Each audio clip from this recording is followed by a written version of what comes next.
Hello, everyone. Welcome to NDARC's weekly webinar. I'm Kriana Barat, a Research Fellow at NDARC, and it is my pleasure to be hosting today's webinar. I'd like to begin by acknowledging the Whadjuk Noongar people as the traditional custodians of the land from which I am joining you from today.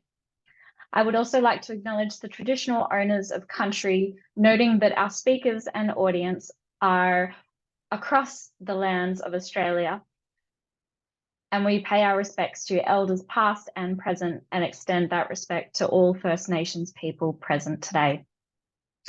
Now, it is my great pleasure today to introduce today's speaker, Michala Kowalski, who has recently joined us at NDARC as a Postdoctoral Research Fellow.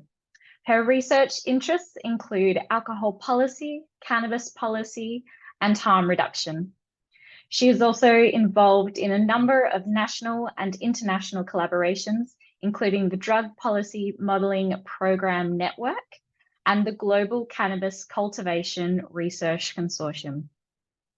In this webinar, Michala will be providing an overview of the evidence base of local New South Wales alcohol policy, while focusing on examples of research evidence that is yet to be translated into policy. As part of this, Michala will be sharing with us some of the findings from her PhD studies. And with that, I'm pleased that during the Q&A session, we will have the opportunity to hear from Dr. Michael Livingston from the National Drug Research Institute in Melbourne, and who was also one of Michala's PhD supervisors. Michael is one of Australia's leading alcohol policy researchers and focuses on evaluating the impacts of alcohol policy changes at the population level and unpacking the drivers of trends in population drinking.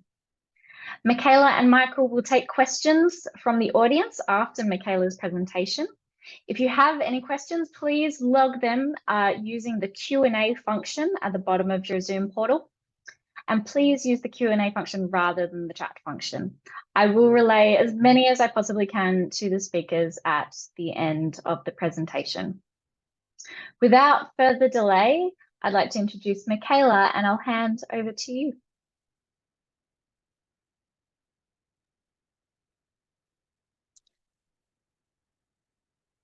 Thanks so much, Kriana. I also just want to start by acknowledging that I am on Bedigal land, and that the research I carried out and that I'll be talking to you about today was also conducted on Bedigal land.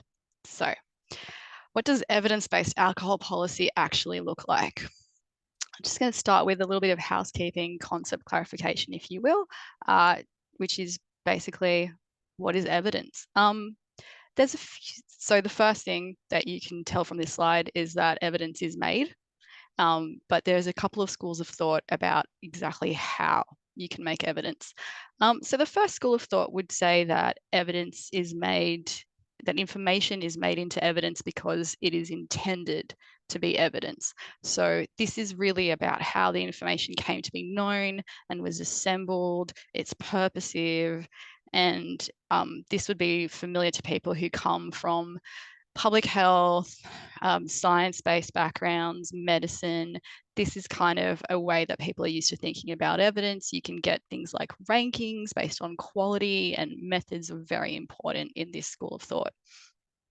There's another school of thought, which is more familiar to people who come from maybe a law background, that evidence is information that is used as evidence. So something becomes evidence because of the context. Anything can be evidence as long as it is used to support a claim or an argument. And there's no suspense here. In this study, like in my research, in what I'm talking about today, we're actually using this second definition of evidence, this idea that something's evidence because it is used as evidence, and that is more important. Not necessarily more important, but that's kind of the driving emphasis of what evidence-based policy is. And that leads me to what is policy. So policy can mean a bunch of different things, but really when people are talking about policy, they're either talking about these high level strategies, such as the Global Action Plan that was released by the World Health Organization, or they're talking about legislation, like this example of the Liquor Act from 1881. And when I'm talking about policy, I'm talking about legislation. So I'm talking about policy recommendations that have actually been put into law. Okay, so now that that part's done, I want to give you a little bit of context, a little bit of background about why why I was interested in the evidence base of alcohol policy, and kind of why this was one of the topics of my PhD.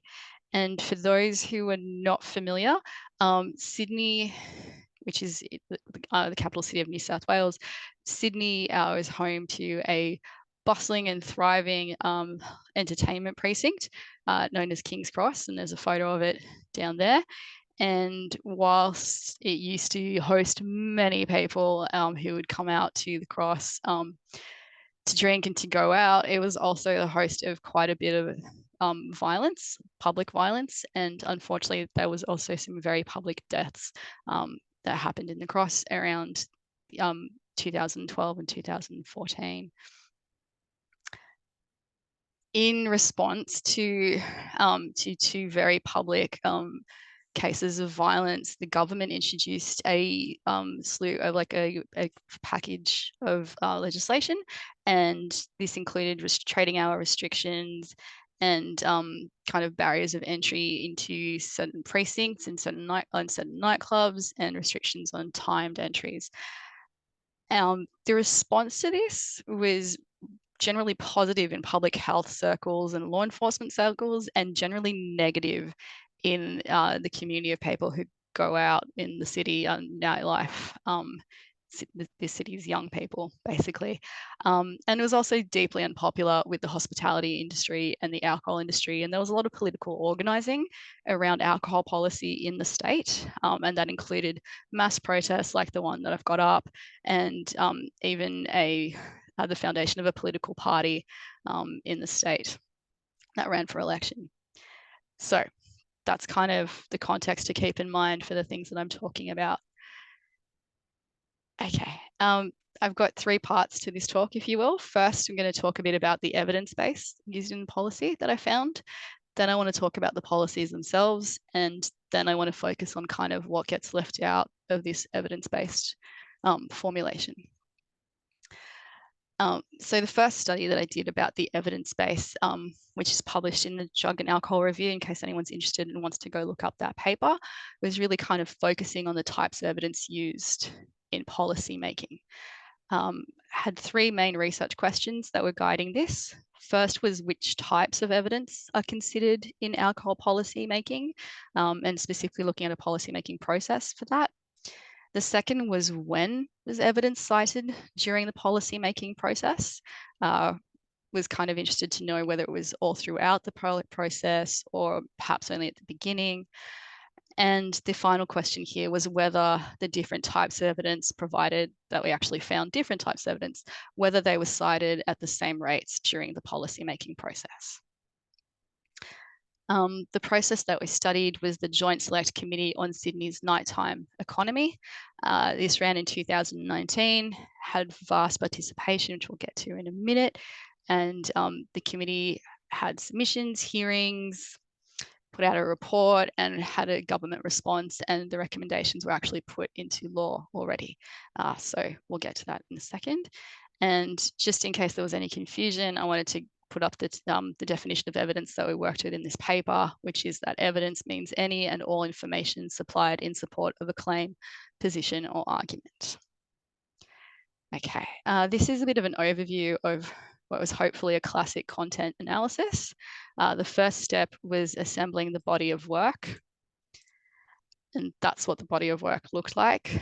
So nearly 3,000 pages, submissions, transcripts from public hearings, responses to questions on notice that the people who were giving evidence in the public hearings received.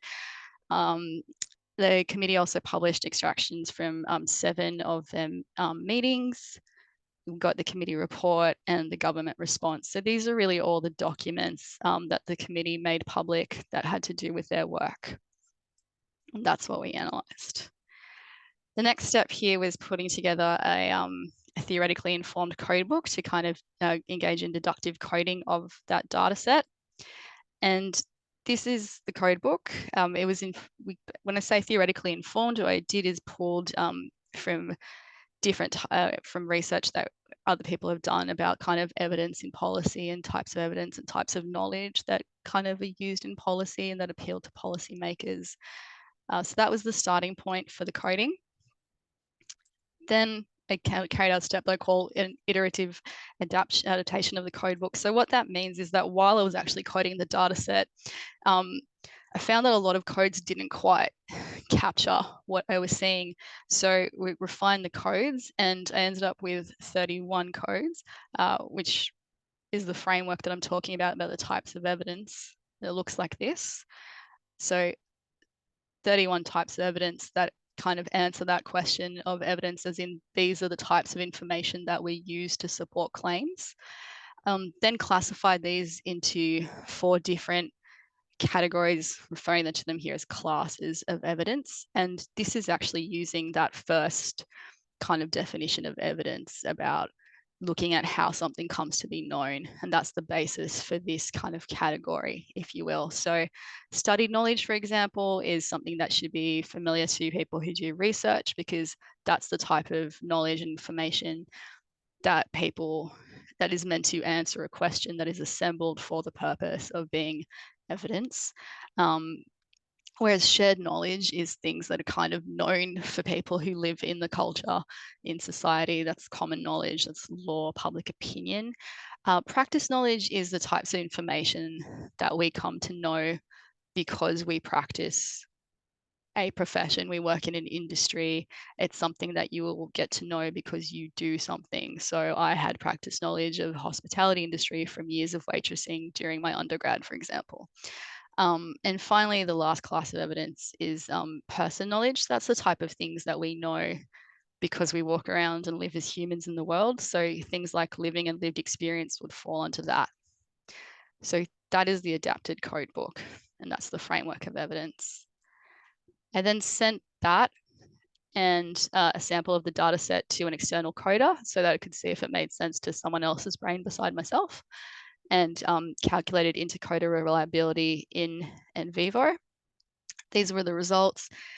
We took the median from across the different data sets and looked up to see whether that is considered acceptable, and it is.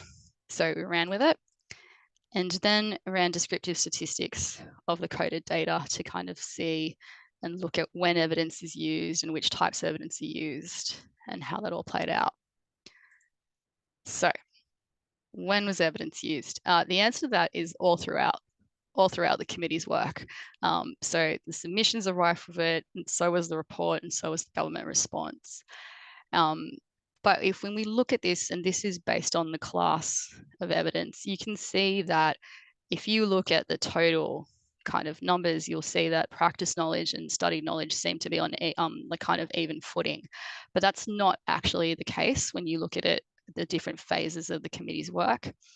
In the submissions, for instance, and this is submissions by the general public, by organizations who were invited to submit evidence. This is like the responses to the general call out for the committee's work. Almost 40% of the evidence that was submitted during that stage actually falls under the category of studied knowledge. But you can see that as the committee kind of progresses through its work, it becomes less and less used. And when you get to the government response, it's only just above 20% of the types of evidence that are used in the government response. On the other hand, practice knowledge, which starts off at being about a quarter of the types of knowledge that are submitted, ends up being really important, both in the report and in the government response. And it looks like a lot of the policies that were adopted relied on practice knowledge. If you're interested in which types of evidence that actually is, like I was, that's the answer. So things like lived and living experience, which are things that we tend to encourage people to submit and want to be involved in research projects and in policies, was one of the largest categories of evidence during the submissions. It was almost 10%. But as the committee moved on, as you can see, it was quite like relatively negligible when it came to the report. On the other hand, practice knowledge specifically submitted by the alcohol industry, so the type of information that people gathered from working in the alcohol industry, that was just above 8% during the submissions stage. But by the time you get to the report, it's actually the largest, it's actually the lion's share of the evidence that's relied on. And you can see that because it's a larger proportion than any other type of evidence. So alcohol industry knowledge seems to be important in the state. But what does that mean when it comes to a policy? What are examples of kind of this alcohol industry practice knowledge? Well, one of the examples of a practice knowledge-based policy was the placing of ID scanners at the entrance to precincts that were deemed high risk. And this was part of that package of alcohol policies introduced in 2014 that I was talking about earlier during the introduction. These scanners were introduced on the back of practice knowledge, actually law enforcement practice knowledge. So the evidence for that was people in law enforcement saying that this is likely to be effective. These were introduced. They were in place every day of the week for certain venues in King's Cross and the CBD. And it was actually the practice knowledge of the alcohol industry that they put forward to the committee during that process of the Joint Select Committee on Sydney's Nighttime Economy, where the alcohol industry shared that actually patrons really find it off-putting. There's really no need to use it, especially not during the week. It's kind of ridiculous that a family needs to show their IDs to sit down and eat in a restaurant. These were all arguments put forward by the alcohol industry. This was all their evidence. And the committee agreed and recommended that the scanners only be used on Friday and Saturday nights, and that was upheld by the government and put into action. So that's an example of a practice knowledge-based policy. An example of a studied knowledge-based policy that came out of the committee's work was the lockouts. So that package of restricting access to venues and also earlier trading times in the CBD, so Sydney's downtown area. Those were lifted on the back of the committee's process. And I say that was based on the studied knowledge. A group of researchers submitted evidence to the committee that showed that did analysis of crime data, and they showed that while crime dropped in King's Cross in response to the introduction of these restrictions, that there actually wasn't a change in this in the downtown area. Now, it's important to point out that the researchers didn't actually publish this through peer review. They published it through the committee's submissions process, so just bear that in mind. This got discussed during the meeting, so this features in that data set of meetings that I was talking about, and also had a response from the Bureau of Crime Statistics and Research, which is a justice-based kind of statistics outfit that we have in New South Wales. And they also reran their numbers, and they agreed that the reduction that they saw in the cross was larger than the reduction they saw in the city. So the committee kind of moved forward with this recommendation that we can lift the restrictions in the city, and the government upheld it and did that on the back of the committee's work. So the lifting of lockout laws was also a kind of studied knowledge-based policy that was adopted. Okay, so that's part one about the evidence. So part two, the policies themselves, and this is Liquor Act of 2007. Which is the main policy instrument that governs alcohol in the state of New South Wales. So the reason to look at policy is because you have to ask yourself, what is this evidence even addressing? And like I said earlier, there are some alcohol-related problems in Sydney and in the state. For this research, which is still in, it is a PhD chapter, and it is currently in the works for a publication, but it is not out yet.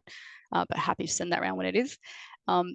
This was a post-structural policy analysis, and the research questions are very much of that world, but I will talk you through them. So the first question is kind of what problems guide alcohol policy in New South Wales? What are the lived and discursive effects of these problem representations, and what is silenced by these problems, or what gets left out? So this is the New South Wales Liquor Act of 2007. And this is when it was legislated, and these are the 42 amendments that the Liquor Act went through up until November of 2020, which is when I cut off my study of it. It's been changed many times and amended many times since. It's just this was the cutoff because that's quite close to when I started my PhD. And so for this purpose of this study, I looked at the Liquor Act as legislated in 2007, and the 42 amendments of the Act as well were included for the analysis.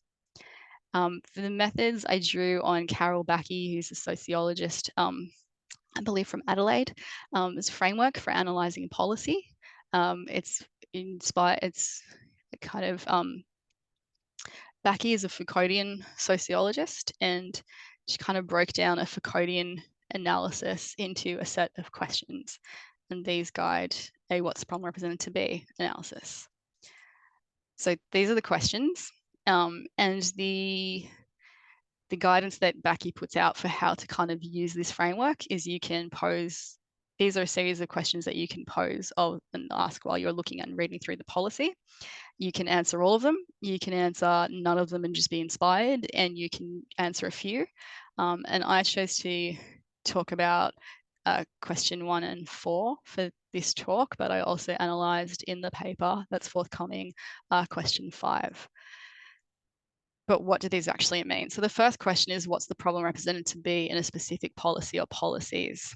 So what that question presupposes is that basically if you look at the policy, the intervention, the change that's being proposed, you can actually read off the problem from the solution. In this case, the intervention is the solution.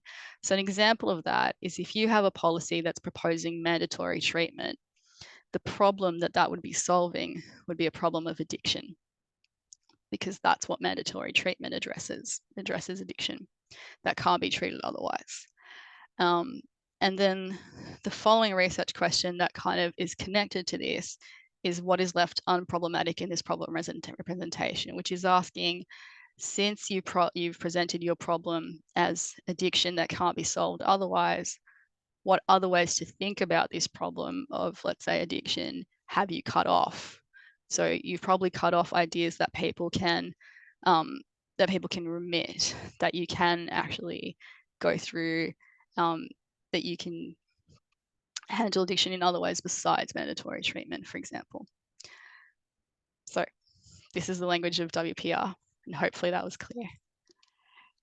When it comes to the Liquor Act of 2007, what I found was that the main problem that the policy was addressing was how to maximize availability. And I say this because the Liquor Act of 2007 does a lot of work to make alcohol as widely available in the state as possible. So it can be sold by as many places as possible, by as many people as possible, and served to as many people as possible.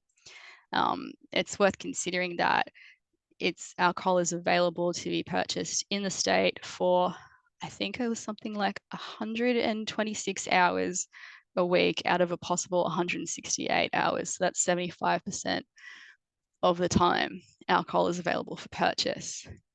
The reason that I call this a problem, though, is because it's something that the Act has to manage.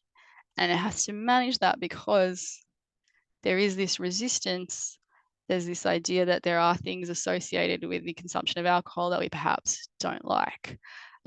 So the way that the Act goes about doing this by making alcohol as available as possible is it uses evidence. And it uses evidence to pinpoint isolated cases in which alcohol should not be served. And that's kind of what's going on with those 42 amendments.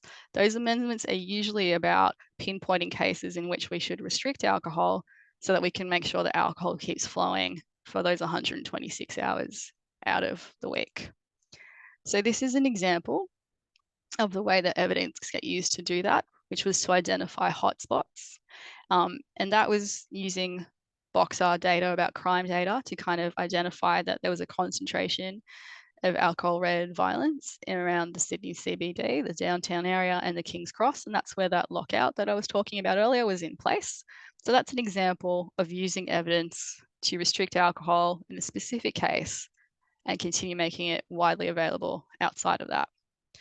Another example of that is using, this would actually be like practice knowledge from law enforcement about licensees that are non-compliant. So the idea being here is like you identify the bad apples who run their business in breach of the act and don't quite do everything that they should. And we'll put in restrictions to make sure that they can't sell alcohol as easily as this is a way to make sure everybody else can. And that was done a few times in the Act in the form of the 3 strikes amendment, but it's also in place in the current Liquor Act under the demerit system. And this idea of kind of identifying people and restricting their ability to sell alcohol. This is another type of kind of using evidence, which is this is reliant on public health evidence that it's actually quite dangerous to supply alcohol to people who are very heavily intoxicated. It can lead to very bad outcomes. So one of the things that the Act does, and this is a policy that's not just in place in New South Wales, is called the responsible service of alcohol, meaning that you cannot actually legally supply alcohol to people who are visibly intoxicated. So it sets out a framework of how to identify intoxication based on visual cues and behavioral cues. And as long as you don't serve alcohol to the people who are visibly intoxicated, you can continue serving alcohol to everybody else. This leads us to the question of what gets left out when you do this. What types of evidence can you not consider if this is what's going on? These are what I'm calling rogue evidence. And what I've kind of found throughout the PhD is that studies that indicate that maybe there might be a broad problem to do with alcohol consumption have not gotten translated into policy in New South Wales to date because they're not quite as useful at identifying specific cases in which to restrict alcohol. So an example of that is, for example, this is from the Global Burden of Cancer study that's attributable to alcohol consumption, and finding that alcohol consumption has a causal effect on cancers such as liver cancer, which is perhaps known, and breast cancer, which is perhaps less well known. This is the type of evidence that is not translated into policy, and it really does kind of look at this idea that there's a broad problem that we might not find that easy to restrict. Another type of evidence that doesn't really get incorporated so far, this idea of alcohol's harm to others and measuring the burden. In this study that they found that actually the people who are closely connected to people who engage in heavy drinking are the ones who are at risk of experiencing harm as well. That's also another kind of type of indication of a broad problem that would be hard to isolate. This is a study by Boxer that was looking at the relationship between the trading hours of packaged alcohol and the incidence of crime. They were specifically looking at domestic violence.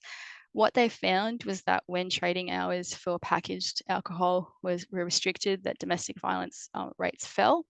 And when those trading hours were extended, those domestic violence rates went back up. So they found a very clear relationship there.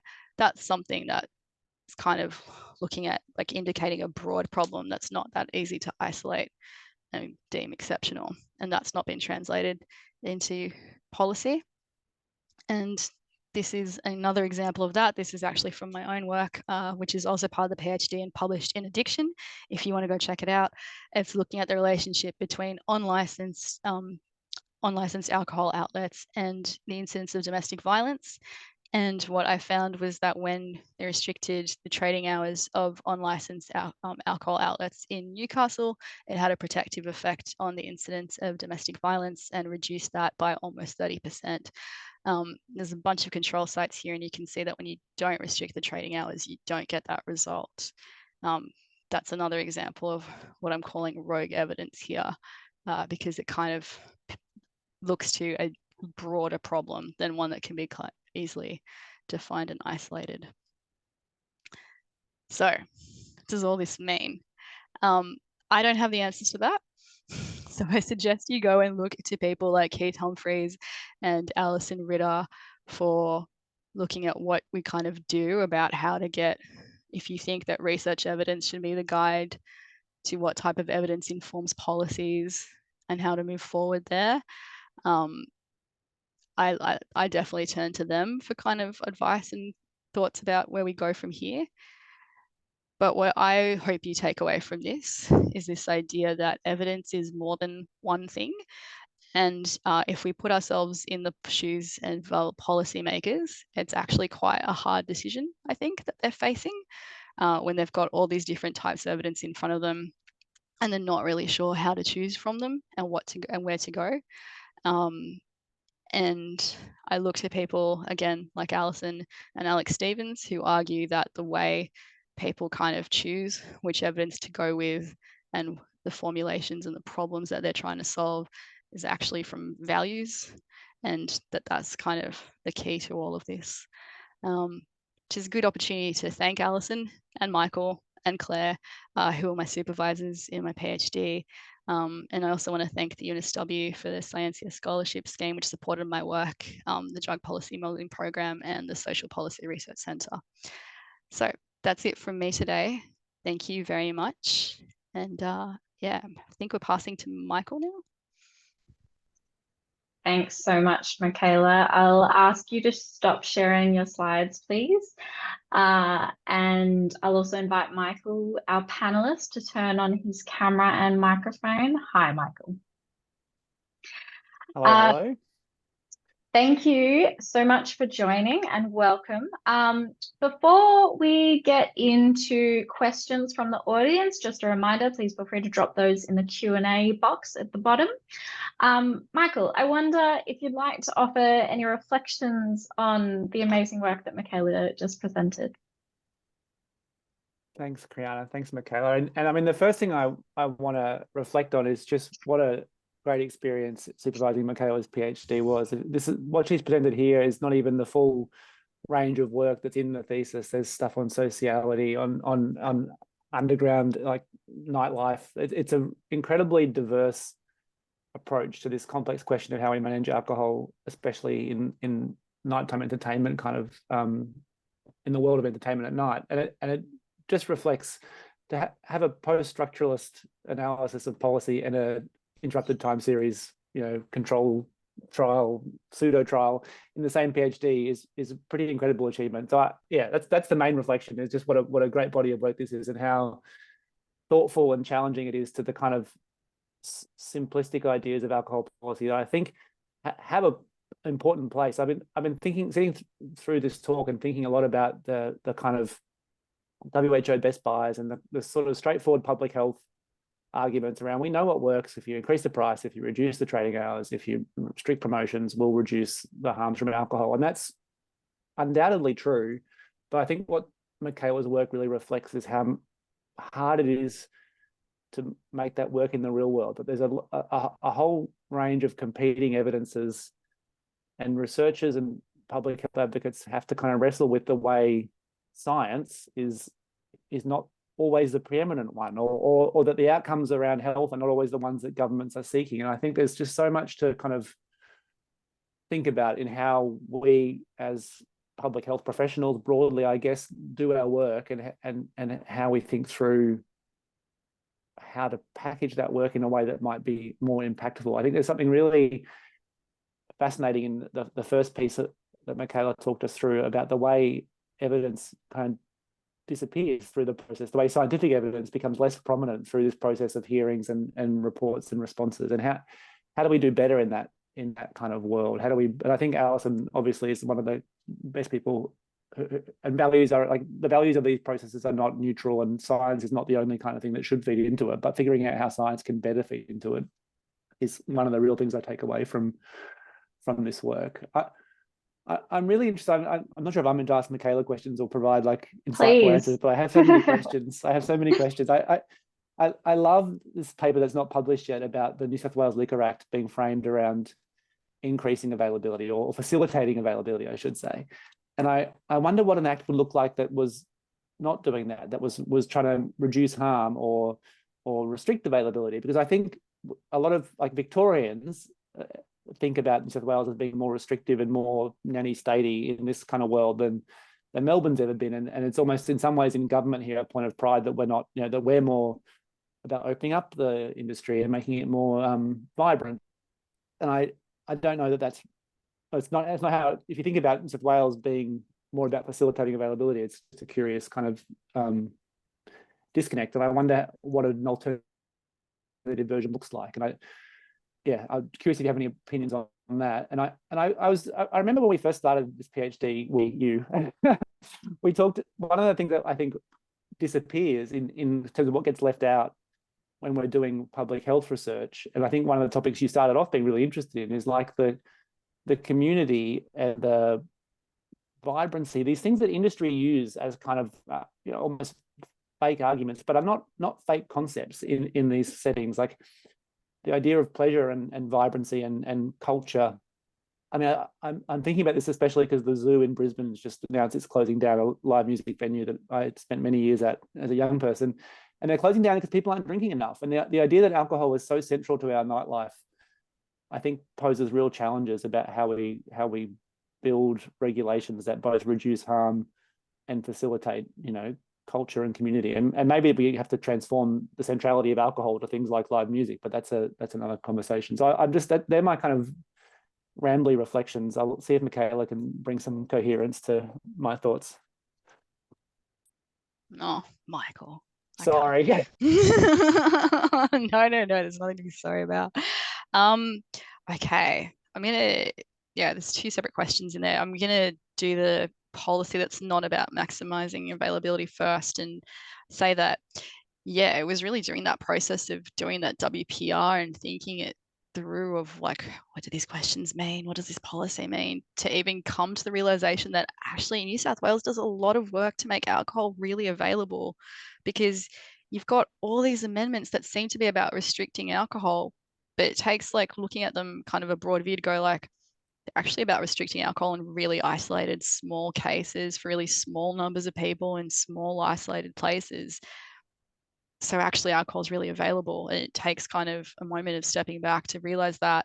The flip side is, having spent so much time on New South Wales alcohol policy, is I'm not well versed in necessarily in other states' alcohol policy quite as well. I know that WA has staggered opening hours for different types of venues, which seems to be a different approach, but I'm not really well over it, so I don't know. I know that the NT, because I've done a little bit of work with people at Menzies, kind of this type of work policy analysis with people at Menzies, which is ongoing. And if anyone's going to KBS, please go listen to Sarah Clifford present on that. But the NT have, no, I wouldn't say they're about maximizing availability, but they've really looked at really different approaches to alcohol. So that idea of mandatory treatment, problematizing addiction and making the problem addiction, that's something that's come out of Sarah's work about the NT.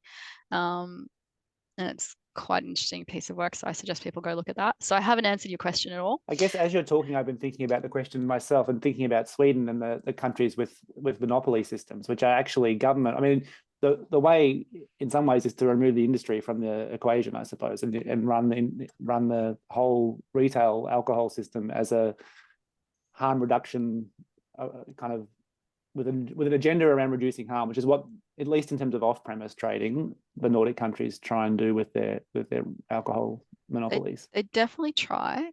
There's questions about how, there are questions about that. And this is another time to plug KBS if people are going to go to Claire Wilkinson's talk. Love this. You're doing my work for me, Michala. Nice. Trying. So community, vibrancy, pleasure, and culture. Yes, definitely very interested in those questions. Do have bits and pieces about the PhD that kind of touch on that. But this is just to say that, I agree, it's a massive problem. It's a problem that's also recognized by people in the entertainment industry, not the alcohol industry, separate. They seem like the same sometimes, but they are a separate body. And it's a question that kind of plagues the entertainment industry of what do they do, because they seem to be so tied up with the alcohol industry and really reliant on them financially, and really trying to figure out how they can decouple themselves from alcohol. It's a question that I'm not in the entertainment industry, so I have no idea how to answer that question. And I'm not a business person, so I would definitely be the worst person to answer that. But yeah, it is a real problem, and it kind of came out in the PhD a bit when we were looking at the sociality paper and those third places, and kind of looking at what happens there and how important those places are in people's lives. So yeah, there is an actual, even though these are arguments that are made that are maybe not made in good faith when they come from certain Exactly. actors, and yeah, I definitely read them that way as well. They are actually touching on real things. These are real problems that that policymakers that are looking at community building and urban planners really think about and really struggle with, of like, where do we get people together to spend time and build community and get to know their neighbors and get to have this social cohesion? And how would you do that when it's not alcohol? And how do you even do that with alcohol? Because as you said, people are drinking less, people are going out less. This is actually, like, funnily enough, this is also a problem. So yeah, those are my thoughts. There are some pieces of gold in that conversation. I feel like you guys could continue on, and I'd be listening with much interest. We've got a couple of questions in the Q&A, so we might defer to those at the minute. So from Tony Brown, we've got the question: the New South Wales government recently dissolved its package of harm controls based on the industry evidence the city has matured, despite 60 increase in assaults during a 2-year trial. Not sure what the question is there. If you wanted to clarify, Tony, we can come back to that. Nicholas, is the reduction of scientific evidence and the increase in practice evidence consistent across all policy changes examined in your thesis? I'll start with that one. Michala? Hi, Nick. So I can't answer that properly because I only ran that analysis specifically on that one committee, and I haven't taken that framework and applied it to all the different policy changes throughout the Liquor Act. But if someone wants to do that, I would be really happy to be involved. So sorry, Nick, can't answer that one yet. I think just the work you've done in conceptualizing the types of evidence, it does invite, hopefully, other people to take that forward and look at, the Northern Territory's processes of setting minimum prices or whatever we decide is like an interesting policy question. There's a lot to wrestle with in how evidence gets made. It's so messy. And from what you were saying about a little bit of your knowledge of the different policies throughout different states as well, I feel like a cross comparison of within Australia and the different strategies being used with that evidence framework that you've just described, at least for me, sounds really interesting. Plenty of work in this space. Another question, having studied the submission processes so in depth and how they're taken up along the pipeline, what advice would you have for harm reduction NGOs and researchers making submissions to government? Are there particular strategies that work? For example, do you try and mobilize lots of different types of evidence or stay in your lane so you recognize expertise? Do you have any thoughts around that? Yeah, thank you, and hi, Anthony. Okay, that's a hard one because I have thoughts, but this is not my expertise. I'm not an expert in advocacy, but I do have thoughts based on that study. It's also, I'm going to shout out someone else's work. If you're familiar with Laura McLaughlin, she actually wrote I think it's a bulletin about how to write submissions for people who are interested in kind of that process. So please check that out. As far as how to get things picked up, I actually think, so again, these are just thoughts based on the study.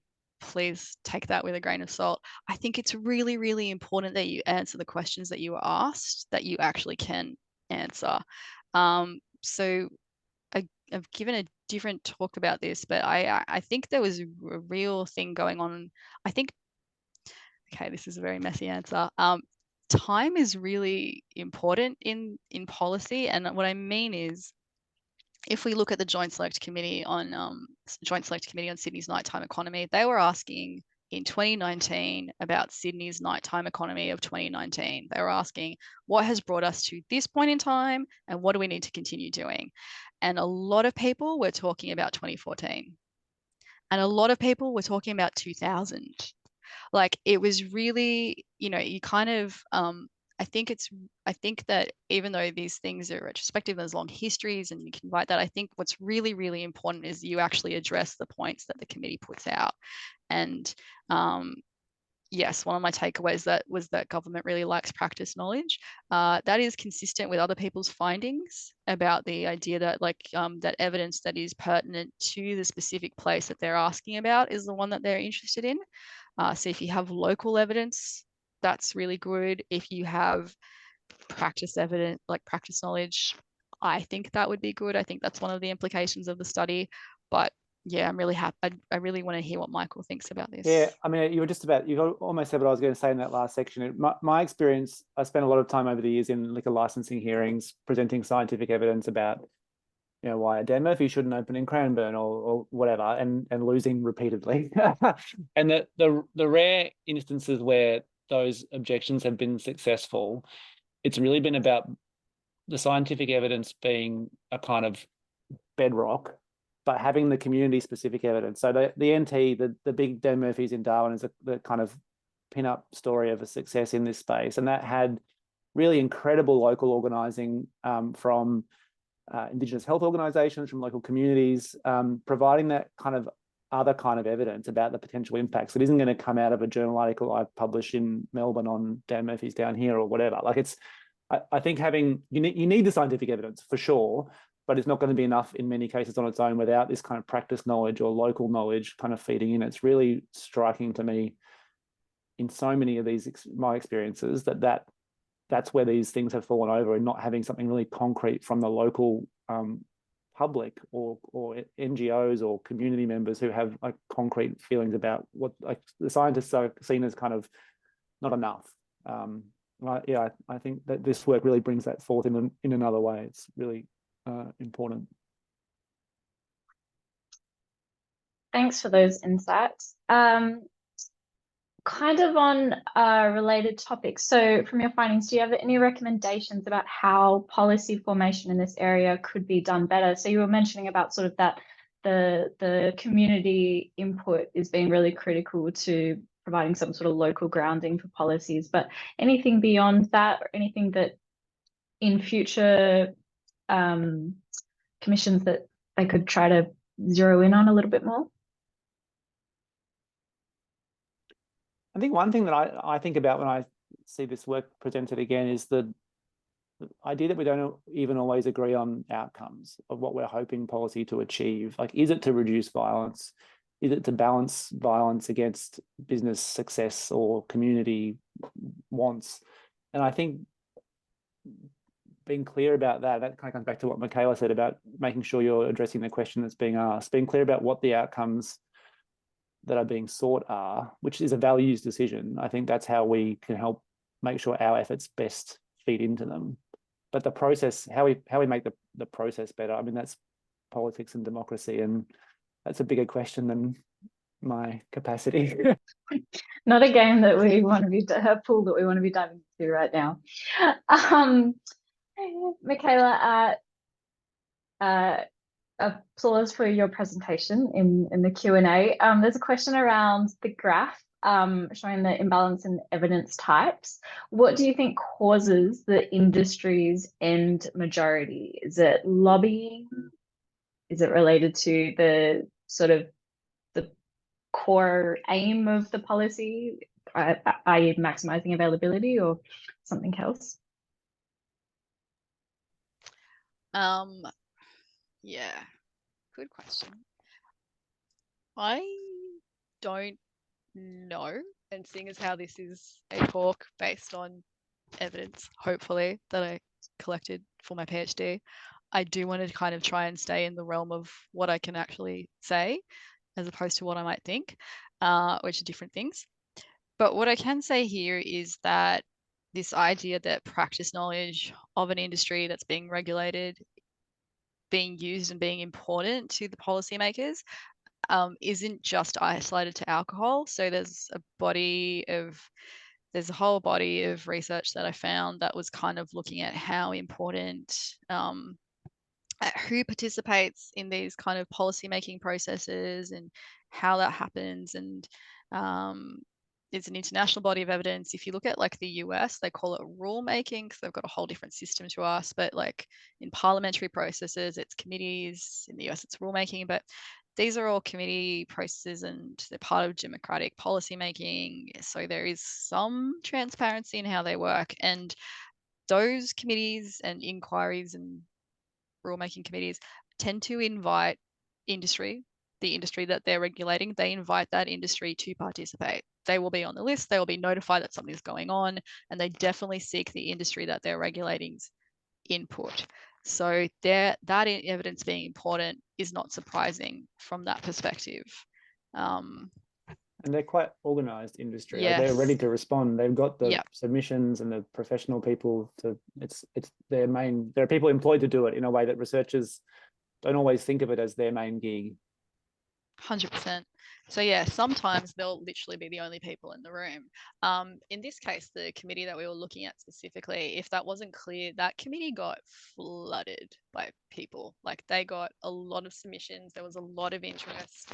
The fact that it was on was well publicized at the time. They got a lot of individual participation, which they weren't expecting necessarily.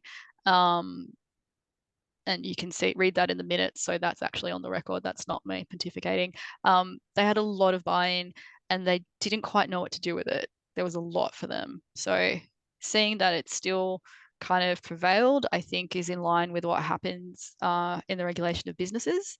When it comes to substance like alcohol, that's quite tricky, right? Yeah. Thank you for that. So we've kind of talked about or tried to speculate as to why the change in the evidence used at the different stages and how it ends, where it ends and where it started. Can I clarify, when you're talking about your rogue evidence, that is evidence that is not considered at any point along the process. Is that correct? So not quite. So those studies or studies like them and points like them were actually part of the submissions process. Like people in the submissions process and organizations in the submissions process would talk about public health effects of consumption, such as like the alcohol being a carcinogen. There was discussion about kind of wider impacts to society and that idea of alcohol's harm to others. And there are definitely questions raised about what about the relationship with domestic violence. That all features in the committee's work in the submission stage. That's not evidence that went beyond that stage, unfortunately. So like when you go and look at the hearings, that's not a factor. So yeah, when I call it rogue, I'm really trying to think with kind of a policymaker hat there about what got included and what didn't, and what was deemed relevant to this question of the nighttime economy. And yeah.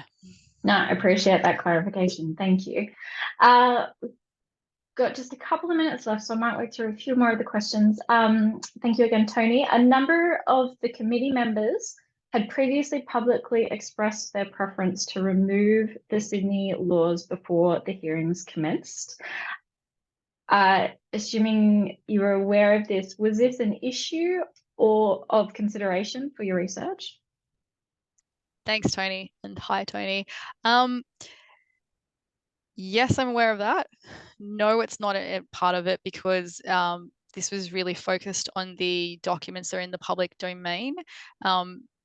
So the idea with this piece of research and what the claims are is just because a piece of evidence was cited and used and referenced, that's not, I can't make the claim that I know for a fact that this was important.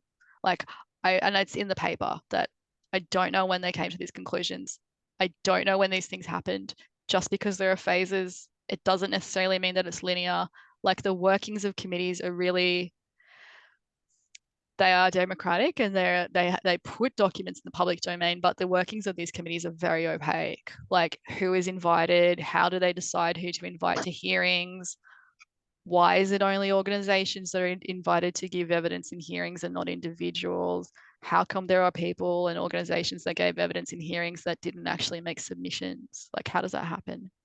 I don't know the answers to any of these questions because these are not in the public domain. So yeah, things like that, things like what were people on the record of thinking about before, that's not, like, they couldn't really factor into this research, unfortunately.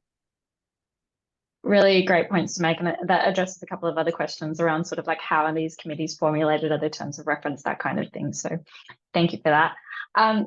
Look, we are just about out of time. I will note that there is requests for some of the papers that you presented today, Michala. So we'll jot down those names to make sure that they can reach out. But please feel free to contact our speaker, Michala, as well, if you have any particular interests.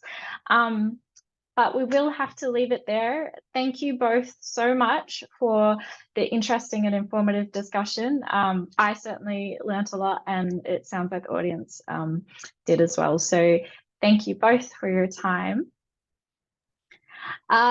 Before we bring the webinar to a close, I'd like to let you know about our upcoming webinars. So next week, we will have our own Winifred presenting on an evaluation of the CAVA pilot program. And just a reminder again for the NDAC Symposium, which will be held on the 20th of September in Sydney. But for now, I hope you all enjoyed the session, and we look forward to having you join us for the next installment in the NDAC webinar series next Thursday. Have a great afternoon, everyone. Great job. Thank you.